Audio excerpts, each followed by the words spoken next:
If you can step out of, in a sense, maybe a victim mentality that the world is happening to you, and step into a more powerful mindset of how can I serve the world, then you're going to have an advantage over a lot of people.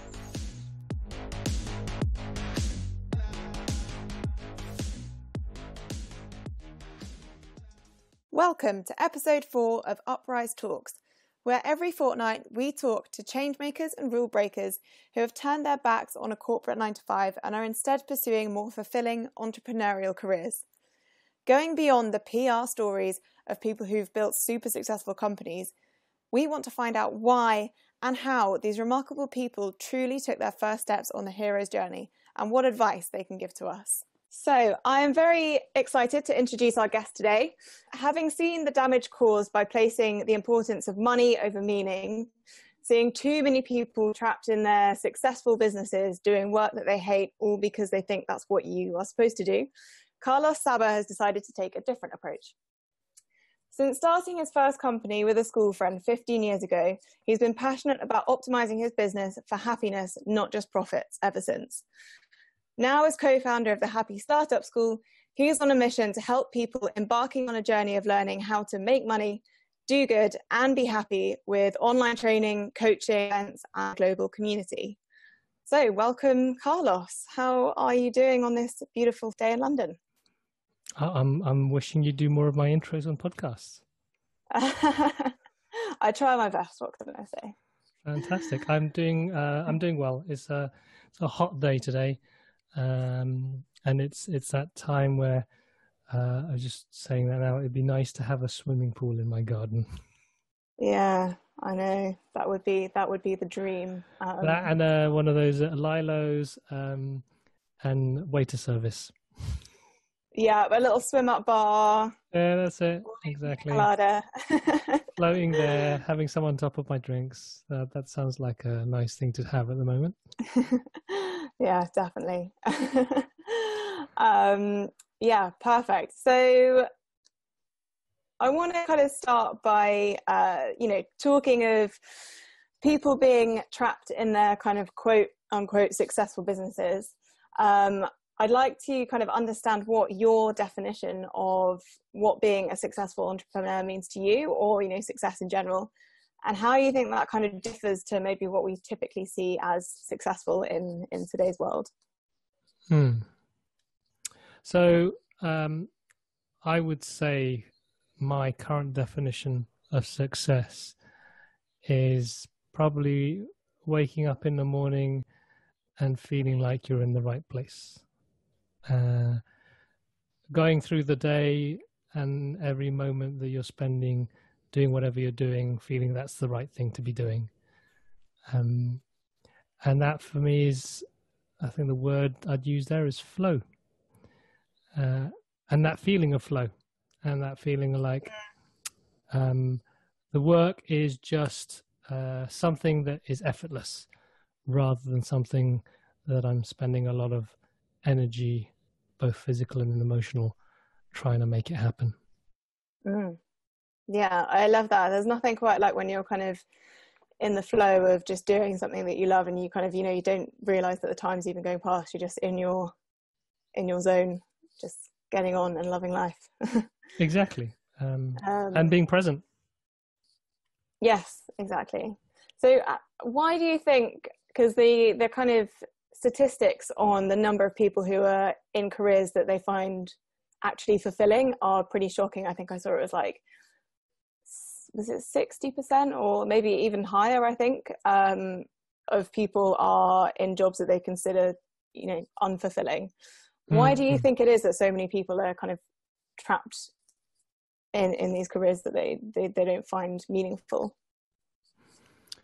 Yeah, I think the core of it for me is essentially not knowing what you want, and then essentially taking on someone else's definition of what success looks like, and then that not aligning with what you want for yourself. So there's a kind of a double problem here. Firstly is is trying to achieve something that you don't want. And then the deeper question is then, what do you actually want? We go through education and we go through our initial experiences with work, where the focus is very much on achievement, whether it's getting a grade or hitting a sales target or being productive. There is a very specific goal around productivity and then being of value, and that being dictated by a market and dictated by what a business sells. And the measurement that you basically use to dictate whether you're doing well it becomes about how much money is the business making and how much are you making, because those are easy measures of value. It's one of the universal currencies is currency. So easy to be able to just say, okay, that costs that much, so that means it must be that valuable. And we reduced essentially the value of what we do and the value of the things we buy based on how much they cost. And so I think when you extrapolate that in terms of the work that we do, we then pursue this idea of value based on those measurements. And of course, the other measurement is status. How much influence do I have? How powerful am I? And that really becomes basically I'd say a game that might not necessarily be the game that you're best suited to. So you kind of lose sight of actually what's important to you and what your purpose is, because you get so caught up in just chasing the next metric, the next bit of success, the next bit of money or power, whatever it is. Yeah, well, it's interesting that even the phrase "lose sight of what's important to you, what's your purpose." I believe for most people, they don't even know what their purpose is and what's important to you, and that's, I would say, part of the problem is the speed at which we're moving through life. That we don't necessarily stop to think about, is this thing that I'm doing or is this place I am serving me as a person? And then if that isn't serving me as a person, what does that mean? So there's some kind of more deeper existential questions around that. But ultimately, it's being able to clearly know that you're in the wrong place and feel like you can do something about it. Yeah, I think that's something I've been through myself, as well as kind of almost having to admit to yourself and having the courage to admit to yourself that you're in the wrong place and what you're doing isn't actually fulfilling you. And it's quite a scary thing to go through.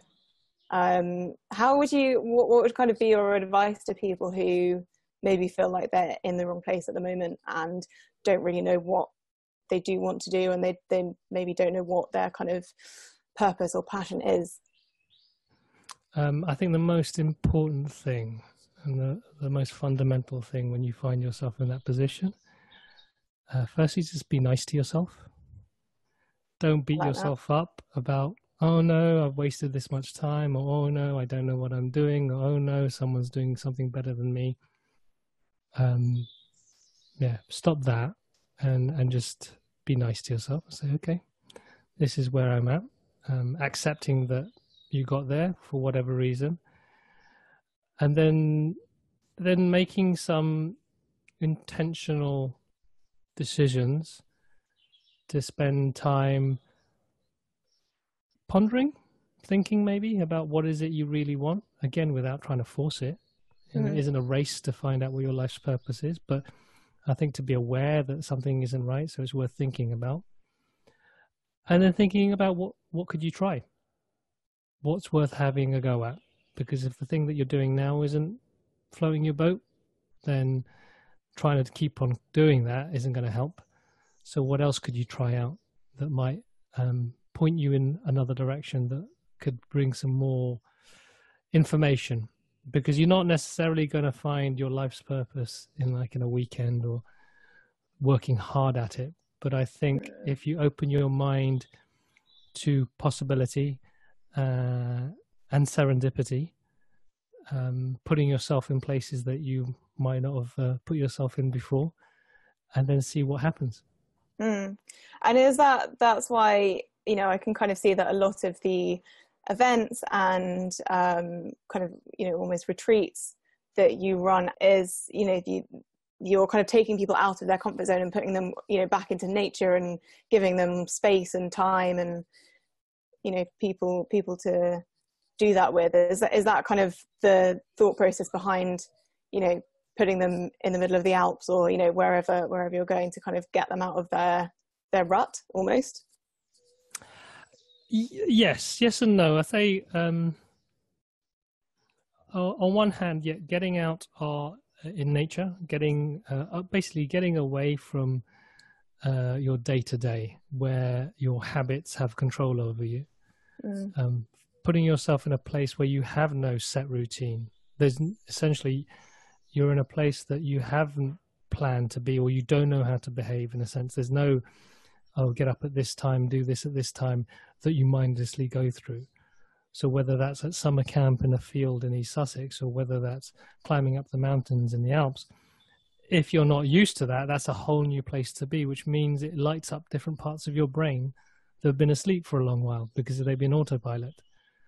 So at one level, yes, getting out in nature is really, really useful because many of us don't do that enough. And so it becomes a complete breath of fresh air for our minds and our souls. But ultimately, it's about breaking habitual patterns of thinking and behaving and connecting with people that you might not connect with on a normal day-to-day basis. And finding people who maybe are asking similar questions to you, but who are too afraid to ask them in the presence of friends and family, or they weren't questions that friends and family were interested in asking. And so you felt like you were the only loony thinking, oh, is this it? Is this all that it is? And then finding, because the other aspect of this isn't necessarily just about being in nature, it's also being in connection with other people and connection with yourself. And that's the other aspect of being away from your day-to-day, is that when you're in a habit that doesn't give you time to just check in with yourself, when you're put into a place where you have lots of time and space, you have no choice but to check in with yourself. So I would say those are the three elements for me. It's like nature and how it creates a different routine or a different context for your brain. Connection to other people, particularly those who are asking similar questions to you. And then fundamentally connection with yourself, which then helps you ask questions of yourself about why you're doing what you're doing. Yeah, and you mentioned community quite a lot there as well. Does that play a kind of big part in this process of kind of finding out what your purpose is and in what you do? Like, why do you think community is such an important part of everything? Community, let's start from the beginning actually. Finding what floats your boat is a full contact sport. It isn't a game that you just play in your head. It's something that you need to interact with the world in order to do that. To do that off the bat without a safe space to play in. So to do that on your own with strangers in the wide world. I see people starting businesses without any support, or starting something new without any support. And that can be very scary for most people. And you're not able to explore and play with failure and doing things for the first time and not understanding what's going on. But when you can do it in community with people who care about your success, who are struggling with the same things that you're struggling with, who can have conversations with you, not only to help you, but you can help them. That's a great safety net, but also an amazing source of strength and inspiration for you to get up again when you fall, or for you to get out of your head when you have self-doubt. Because if you spend too much time on your own and too much time in your head, that could be one of the most unsafe places to be, because of our horrible inner critics and all the voices that have grown over our lives that tell us that we can't do something or we're not good enough. Yeah, definitely.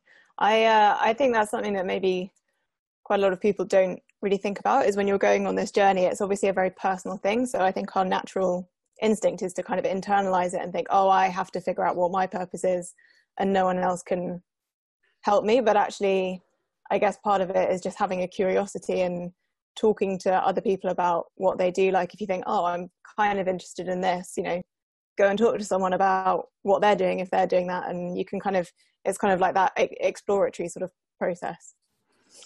Definitely. I think it's a complicated thing. Like you said, it's finding your life's purpose is not a simple mathematical equation. You go 1 + 1, that's it, it's 2. If only, right? Exactly. If it was that easy, then everyone would be doing it.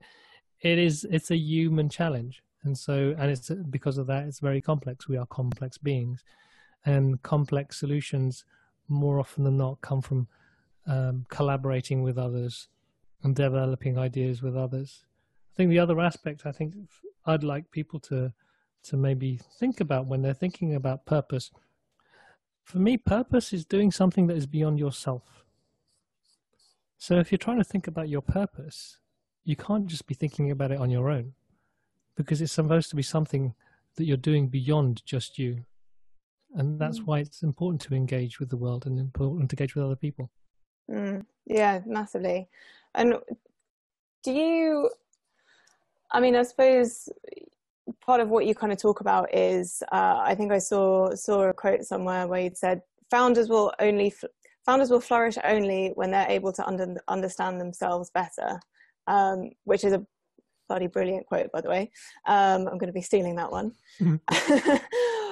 Why do you think it is so important that entrepreneurs and founders who want to start businesses understand this kind of purpose on, you know, a personal level and a business level? Because, you know, we luckily live in an age where it's relatively easy to start businesses. Obviously, that's a kind of relative term. But, you know, we've got access to information and technology and all this kind of stuff. So you can kind of start a business doing anything. So why do you think it's so important that people who are entrepreneurs or want to be entrepreneurs understand themselves and their purpose? So one way I would look at this is that when you think of any company or organization, it's a collection of people, and the behaviors and values of those people create a culture. And the cultures that will survive, I think, and the businesses that will survive and the cultures that will thrive in an ever more complex world are the ones that are compassionate, connected, aligned, forgiving, are able to collaborate in ways that remove the ego, and allows everyone to be able to bring an idea to the group. I think Google did some research, I think it was called Project Aristotle, around what makes high-performing teams, and one of the biggest outputs from that research, as I understand it, is the idea of psychological safety. To be able to feel safe to share your thoughts and ideas, and being able to have a group of people do that means that you're more likely to get a great solution, a great idea. So if we extrapolate that idea, okay, employees interacting well together creates a positive culture, then who's employee number one? And what culture are they bringing when they start this business? And that's going to be the founder. And so if the founder doesn't understand the culture they're bringing to this business, because they don't understand what drives and motivates them, they haven't really come to terms with maybe destructive or unproductive behaviors that they have, then that's going to influence who they hire next. And that's going to influence how they interact. And then you get to 5, then you get to 10, and suddenly you have a bunch of, pardon my French, a bunch of assholes working together, trying to work out, well, why is this such an asshole company? Yeah. A light bulb moment. We're all assholes, that's why. Yeah, okay, yeah, that's interesting. Have you kind of, I mean, I guess another kind of element to that and sort of company culture is, you know, it's actually Mental Health Awareness Week this week. And I think you mentioned in an interview a while ago that, you know, happiness can mean lots of things, including the kind of mental well-being of startup employees. How have you kind of seen that maybe change over the, you know, nearly 10 years since you've started, you know, the Happy Startup School, and kind of like companies' attitudes and people's attitudes to sort of company culture and, you know, employee happiness? There's definitely been more and more awareness and efforts to focus on mental well-being and creating strong company cultures. And it's great to see that there's more of an appreciation of how that can help. I do have some reservations in terms of how quickly people think they can turn a culture. You know, a culture, from the way I see it, is like an oil tanker. Particularly if you're in a large organization, you can't just switch it or change it overnight. It takes a long time and commitment to changing that culture. And it can involve a little bit of pain. You might have to get rid of people. And so I think the proof is always in the pudding. If you value company culture, then you have to live that value and actually take the actions and make the changes. And the other aspect around, you know, mental well-being is really important to understand why that's important to you. Because if it just becomes a way of making your staff work better, and that's why you want to improve mental well-being, you want to increase productivity, then I don't think you've really got the right end of the stick with that. And that then comes back to the mindset of the founders. Why do they set up the company in the first place? What is their intention and purpose with that company other than making money? And how do they care about the people they work with? Because if they weren't thinking about mental well-being before, then suddenly switching to it needs also a check in there, just making sure, are you doing it for the right reasons? Or are you using it as another yardstick to measure how well you're doing as a company, rather than really walking the walk? And if someone says, I'm really struggling there, what would you do then? Would you actually spend time with them? Would you actually give them time off? How compassionate would you be in that situation? Or would it be a case of, yeah, just here, use some headspace, go off and come back when you're ready?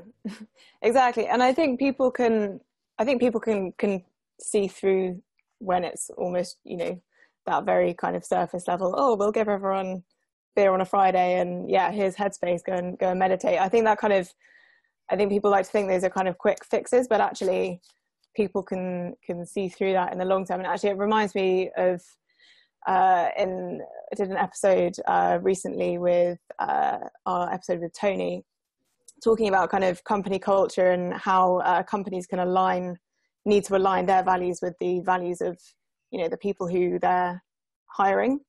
And he's like, you know, we were kind of saying how in the long run, to have, you know, happy employees that love working in your company, you need to hire people that actually share your company values. So that means A, you have to really deeply understand what your company values are and what your purpose is.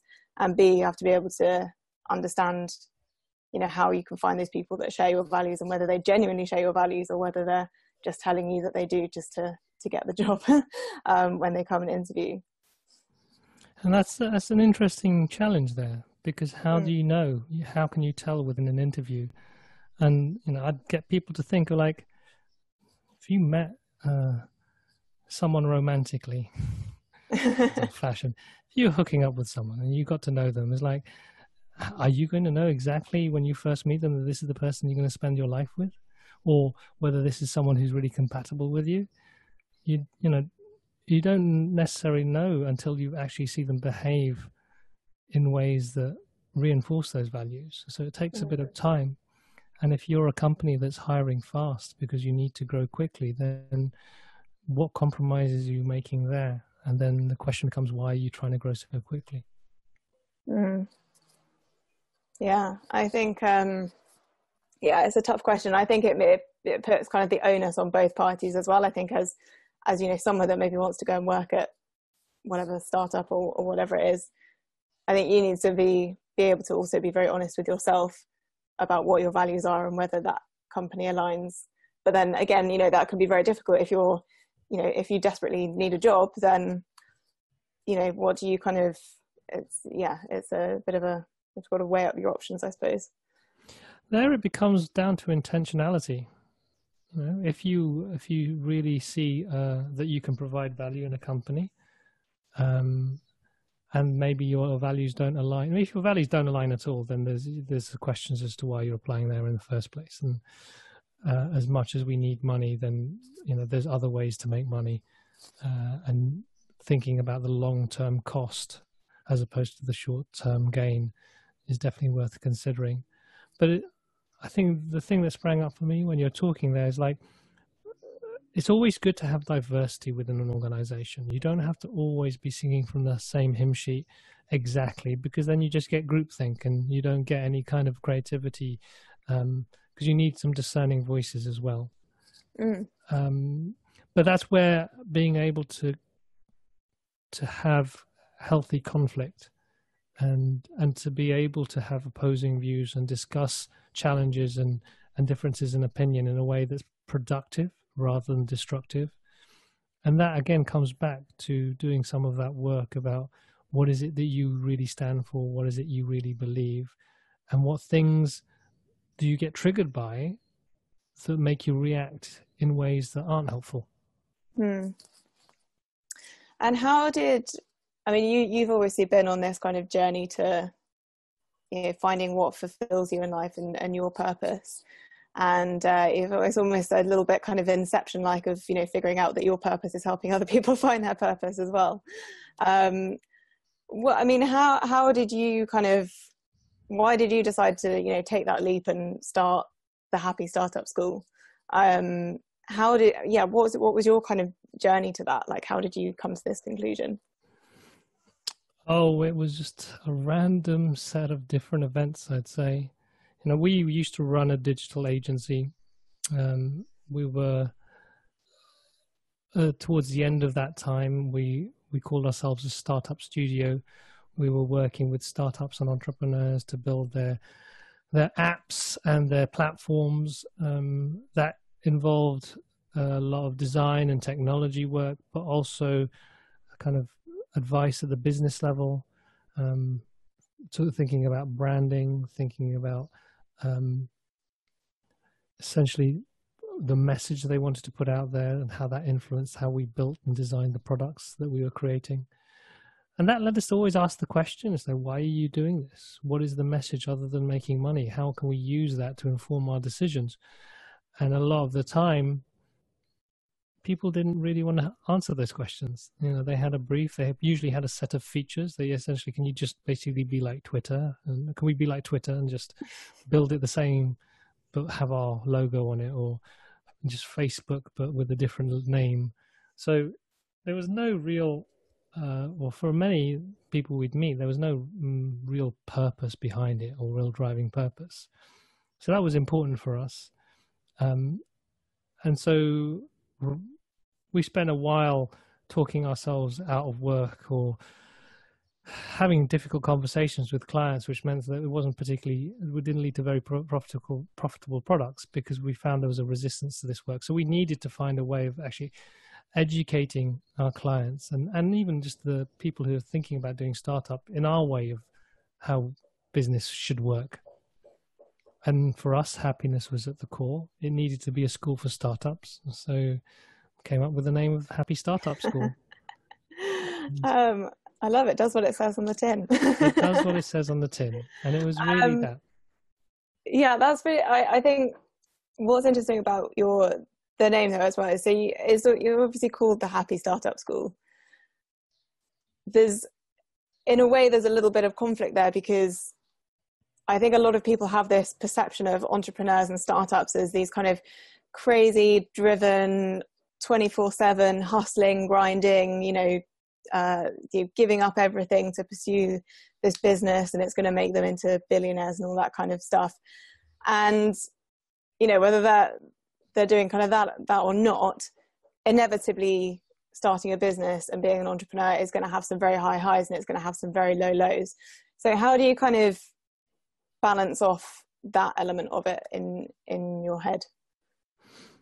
The way I've understood this work that we're doing now, it's ultimately you can survive the lows and you can really enjoy the highs if you accept them for what they are. The lows aren't failures and the highs aren't the full measure of success. They're just milestones on a journey that you're on for hopefully the rest of your life, because this is the thing you're doing is your calling, is the work that you want to do. And when I say your calling, it isn't that you're doing the thing forever. You're not building the same business forever. You're just on this journey of delivering value, learning about yourself, growing, finding enjoyment, giving enjoyment, and collecting friends and experiences along the way. And that's the happiness part. It's about feeling aligned to whatever you're doing at the moment, and not sinking or resisting the challenges that face you. I like that kind of phrasing it as, yeah, I mean, it's about it. It sounds really like cliched, but enjoying the journey rather than it being a kind of a means to an end of someone saying, okay, right, I want to start a business. I'm going to work really hard. I'm going to become a billionaire, and then I'm going to go and bugger off on my yacht in the Bahamas for the rest of my day. So it's actually about, it's like an iterative process and a journey that, you're doing it because it brings you happiness rather than just because I'm going to be a billionaire at the end of it, hopefully. I mean, that'd be great if that happens, but... Well, there's a story I remember, and I'm really going to butcher it, about an investment. I think I'm going to call them an investment banker. Goes on holiday to a beautiful island, and sits on the beach next to this guy who's just fishing. And he talks to the guy. So, what are you doing? I'm just fishing. Really enjoy it. So, okay. How many fish do you catch a day? Well, I catch around about 12, and I give some away. Why don't you sell some of the fish? So, well, that's true. And I said, and then if you sell them, if you could maybe have other people work with you, and you could maybe have 10 of you fishing, then you could sell more of those fish. Or you could get a boat. Maybe you can get a few boats, and you can start, fishing for hundreds of fish, and then you start making loads of money, and then you'll have basically lots of profit, and you won't have to work anymore. And then what? You come back and do some fishing by the beach. I love that story. Such a good one. So, what are you chasing? What are you trying to get? And that's ultimately part of this question. Yeah, I think that's so rare these days. I think so many people just have this idea of entrepreneurship as like, we see like Gary Vee and everyone else being like, you need to be hustling, you need to be doing this and doing that. And like, it obviously is hard work, but I think, it's really refreshing to kind of hear that very balanced view of actually it needs to be something that's sustainable and something that, feeds your kind of soul as well as your wallet. It's got to give you, you're right. It's hard work. It takes energy. It takes time. It isn't something that just, you can't expect things to just happen. But then I think one way to look at this is like, even if you are working late nights, or you're essentially having to do some tasks that you don't particularly enjoy, like Facebook ads or something particularly technical for some people that they don't like, selling and things like that. If you know that you're doing that for a reason, that's, there's a vision behind the work that you're doing, that you believe in the people that you're trying to help, then it takes so much less effort and energy and less resistance to the work, because it's something that's meaningful to you and there's a purpose to it. But when there isn't a purpose, and when you feel like that you're not going anywhere and none of that work seems to be of any value, then that's definitely going to, that's going to feel shit. Yeah. I literally, I saw a Simon Sinek quote He's just said, working hard for something that you don't care about is called stress. Working hard for something that you do care about is called passion. It's exactly that, isn't it? Exactly. Yeah, that's a much better way of putting it. It's a highly refined quote there, though. Another, actually, to talking of quotes, so another quote that I found from you, I've been doing a lot of stalking, was that you kind of have this idea, you said it's important to be able to be comfortable looking silly, so that people aren't afraid to share ideas and realize their potential and stuff like that. How do you do that? How do you become unafraid of looking silly? Well, probably being bullied as a child and saying, well, whatever. getting used to it. Have a fuck it moment. Exactly, fuck it. If they're going to take the piss, I might as well run with it. That seriously, it's more about trying not to take yourself too seriously. I would say there's also an element of just trying things. I'm the times that I really enjoy, the periods of time when I get most flow or feel most present, is that I think I call it the 0 to 1 phase, when you've gone from not knowing something to learning something new. And that period is a real period of like failure and doing things wrong, but allowing yourself to do things wrong, allowing yourself to be a bit silly, not taking yourself too seriously and really playing with this new thing that you're learning. That's great. You suddenly, so many things open up to you because you're not restricted by, oh, I can't do that, so I won't try it. And I think over time we get so conditioned by, oh, you shouldn't do that because you look stupid or you'll get it wrong. If we could take more of that, that joy of, wow, I didn't know this, or I couldn't do this before, and now I can, and just being a bit silly or not doing things right is just part of that process, which in Carol Dweck's phrase wording is the idea of the growth mindset. Yeah. But I think, having that thing of like, it's okay to look a bit silly, to have fun with yourself, to be a bit self-deprecating, to essentially melt some of the ego of this feeling of like, I need to look perfect. There's so much freedom, I think, in that. And you don't have to worry so much about what other people are saying. And you get much more, there's a much more loose feeling to the way you are and what you can do.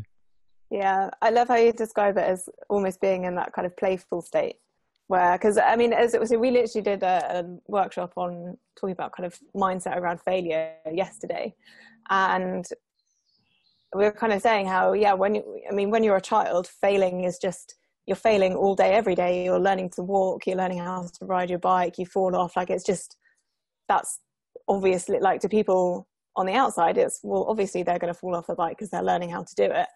But then somewhere along the line, as we get older, we kind of grow up and have this perception that we can't fail and that we have to be perfect. And it's, that mindset of playing and allowing yourself to, look silly and fall off your bike and fail, just goes out the window.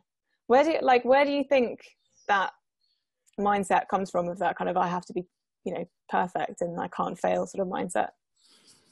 I'm not sure. When you were talking, some of the things that spring to mind is our need to measure progress. And maybe it comes from the schooling system, which then comes from, why was the schooling system designed? I hear the talk of how the industrial age essentially, or industrial revolution essentially dictated how schools were going to be designed in order to create workers for the industrial economy. And so in order to do that, you need to get people to a certain level of competency, and to do that at scale, there was I would say, a level of just being able to measure where are people at, so where you're going to get them to. So that uniformity and that kind of very strict benchmarking, that's probably where this need to get to a certain level, and if you're below it, you're failing, and if you're above it, you're succeeding. Maybe that's where it comes from. And to then have that very narrow view of, and I'm going to steal this from a Ken Robinson talk, of how our emphasis on maths and sciences and engineering being at the top and humanities being further, a little bit lower, and anything that's like dance or art being right at the bottom and producing value. Maybe there's something around that, because some things, the ones that we were giving emphasis to, were easy to measure and were suited to that age of industry, and things that were more feeling-based, creative, less rigid, it was harder to measure. Absolutely. And so they become, in a sense, became valueless. And so our mindsets were trained to, okay, we must get things right. We must, get the 100 out of 100, the 10 out of 10, get the grade. And so if you can't get the grade, then you're wrong, which then leaves no space for failure and play. That's quite interesting, because am I right in thinking you had a kind of technology background from, university and stuff like that, and now you've kind of obviously shifted into this, very much kind of startup and, personal, professional development kind of space. How, what was that kind of journey like? It's yeah, if you look at it that way, it's so I got a PhD in atomic physics at university. Of course, Dr. Carlos. Dr. Carlos, the scientist. I then left science because I didn't see myself as a researcher, and then I joined a web design agency in London and ended up becoming a technical director and kind of technical architect. So I would say the early part of my career and my education was very much science-based. But saying that, it wasn't because it was just about those kind of rigid structures. It was, for me, physics was about understanding how the world worked. And web design was around how can you get creative with technology. The journey I'm on now with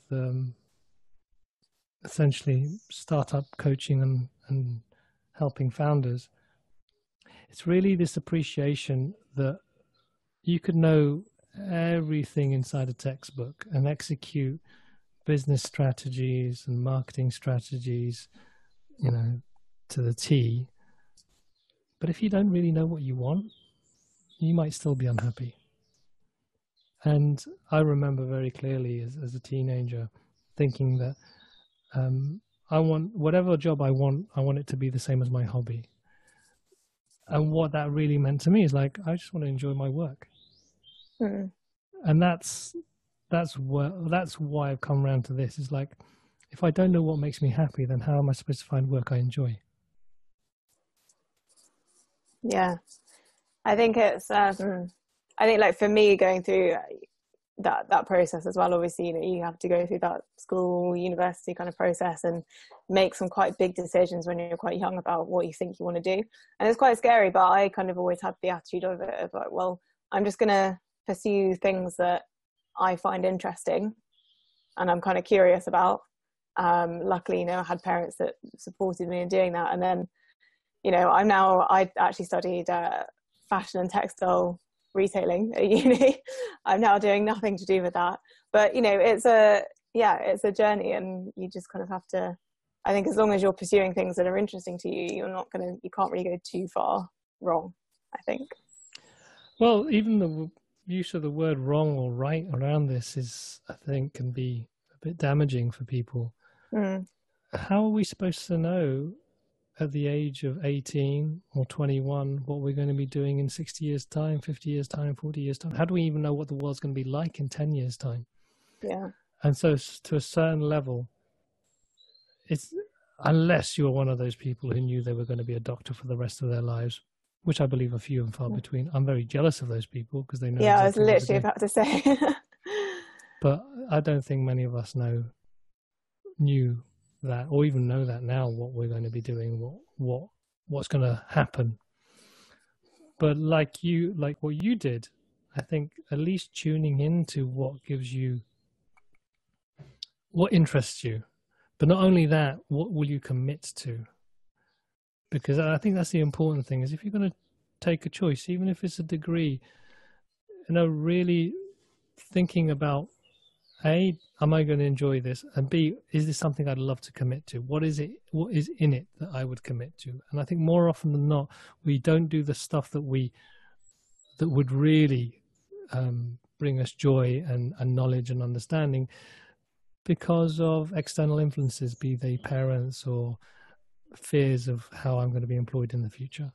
I know someone who, I think they did a degree in theology and ended up running their own financial recruitment firm in Singapore. Wow. How does that happen? That's a 180. There's no fixed path for all of this stuff. Yeah. I think it's quite interesting what you touched on, how we make a lot of choices possibly under the influence of other people, whether that's like our parents' expectations of us or, the person we want to appear to be to our friends or whatever. What kind of advice do you think you'd give to someone who maybe is thinking about changing career, or they want to venture out and start something themselves, but they feel like they're maybe being judged by other people or they're letting other people down? How do you kind of work through that? That's a good one. Well, there's always years of therapy. Yeah. There's let's break that down. So the idea of being judged by other people, that's a tough one, particularly if the people who are judging you are people who are close to your heart, close family members, probably parents. And so coming back to this idea of being nice to yourself, it's also being nice to them. I would say thinking about they're coming from their own worldview and perspective. And so if you believe all they want you to do is be happy and safe, and then you can appreciate where they're coming from is happy and safe is doing either this stable job or just knuckling down, grinning and bearing it. Understanding that's their context, and that's what helped them survive, and that's what helped them got to where they are. And so trying to rail against that or tell them they're wrong, thinking that potentially that's also threatening them and all their choices that they've made. So there's a level of compassion with them that also will help with compassion with yourself. So you're in this situation now. What can you do? You just need to do something about it. You have people who are saying, oh, you should just get another job, or don't make a change. It's all safe right now. Being compassionate about where they're coming from and being able to clearly articulate what it is you need in terms of why is this job not working for you. And then in terms of letting people down, again, it's like, how are you letting them down? How are you letting people close to you down by wanting to be happy, wanting to do something that you feel is more inspirational for you or gets you more excited? And maybe thinking, isn't it letting them down by basically leading a life that isn't something that you want and somewhere that you aren't actually thriving or actually contributing in any positive way? And so if someone's invested in you and made you and spent time in you saying, okay, I've got you to this point, I expect you to carry on, then there's that check-in. It's like, well, I'm not going to do my best work if it isn't something I believe in anymore. So you're potentially going to let them down further down the line anyway. So I think being honest with yourself and then honest with whoever it is that you feel you're getting the judgment from, and being very clear and intentional with the decisions you're going to make, then I think that will help a bit. It's still going to feel shit anyway. Yeah. But at least it's going to feel true. Yeah. It's definitely it's a scary time when you're deciding what you want to do with your life and making big decisions. I think the other thing that I really want to ask you is about people that have decided as well that they want to do something else and maybe start something. Maybe they've got an idea and they want to take the leap and kind of try it out, but I think starting a business, especially for the first time, is a little bit like Bambi on ice. Like, you just have no idea what you're doing or where to go, like how to put one foot in front of the other. What kind of how do you take those kind of very first steps? Oh, these are simple ones now. So why do businesses fail? I think the fundamental reason an early entrepreneur fails is they build something no one wants or no one understands. Yeah. So before you start making anything, make sure that it's something that people actually understand and want. And that's framing what you're doing, that it isn't about the thing, it's about what you're going to bring. It isn't about the lovely widget, the service, the tool, the features. It's nothing about that. It's about the outcome you're bringing to the person you want to serve. And so the most important thing is, like, what are these outcomes that people want? What does success look like for the people you want to serve? And who is it that you want to serve most?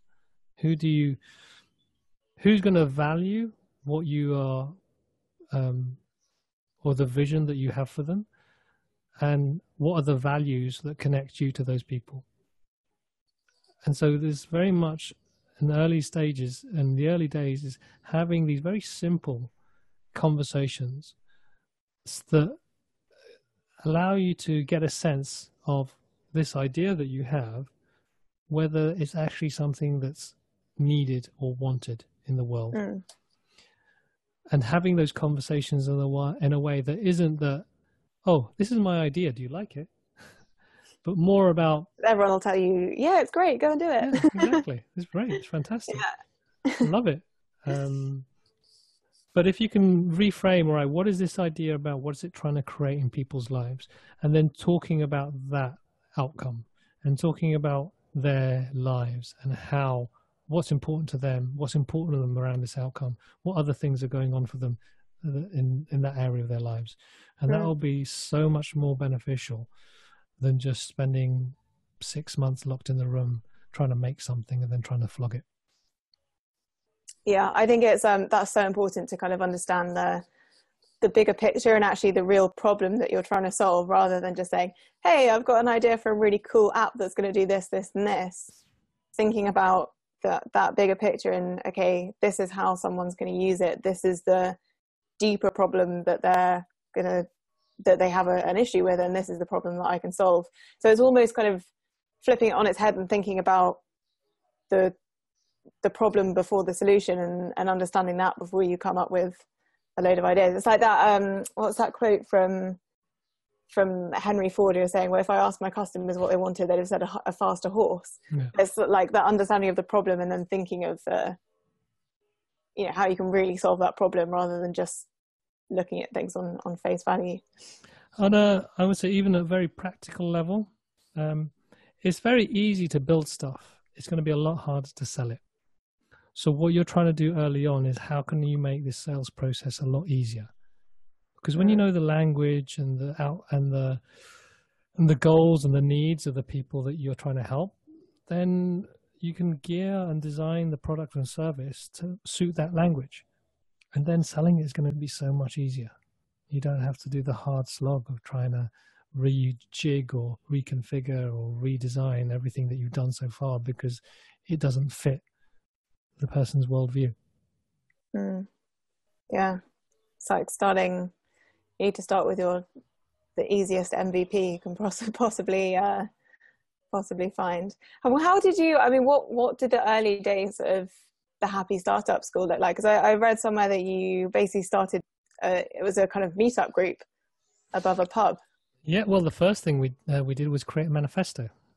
Oh, nice. And it was basically what we believed business was about. And we asked people to sign up. Do you believe in this?